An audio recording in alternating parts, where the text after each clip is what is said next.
খদরটা ইবে খবর খার মালাক সজুর ফুসল্লত দেবেলে ইবে খবর খার হদুজুর ইবে তো প্রায় 50 বছর ই অমুকের খবর 50 বছর ই অমুকের খবর ওদের এই কবরই বেতন খাঁদের দে মরত ফোয়া তো মালাক সজুরের গদ্দে তোর বউ আছে না সদ বাজান আছে সদ খড়ে সদ গরত সদইতে খাঁদের দে কিনলে কইতে নি বউইতেরে মামন দে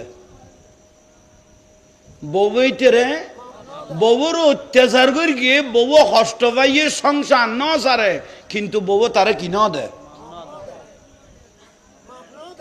শুধু তোমারা মাপ করলে হইতো না বউ তোমার আরে কি করা করিব নইলে জ্বলিবে দে কবরত ইয়ান আরোগ্য মশলা মালাক সৌজুর দে বউ ইতেরে কিন দে এবার অন্তরত্তুন নিবে তেরে বদুয়া করি আঘাত করি গে বউর অন্তরত্তুন বদুয়া করি দে ইটা আবাদুল আবাদ শাস্তি বাদ দে থবাজান এখন কেন নেব কত বউ আছে না কত আছে কত তাইলে ইতের ঘর তাঁরে লই যাও সুবহানাল্লাহ নকইলে ইতের ঘর তাঁরে লই যাও লই গিয়ে মালাক সজুর আইসে দে তাড়াতাড়ি বাবা এর মালাক সজুরে সালাম দিল ফর্দা করল আমা আব্দুল মালিক সাল কুতুবি নামুন্য না খদবাজান আয়ুননি অনাইসন্দ হইতেরি স্বামীর উদ্যে এত গোসাকা তোমাতে খদবাজান আরে বেশি কষ্ট দিয়ে ইতার আই মামনও করি ইটা আরে বেশি কষ্ট দিয়ে ইতার আই কিনেও করি মামনও করি খদ মামন করলে আজীবন খান্দিব তো কবরত আওয়াজ বাড়িব দে কমতো নো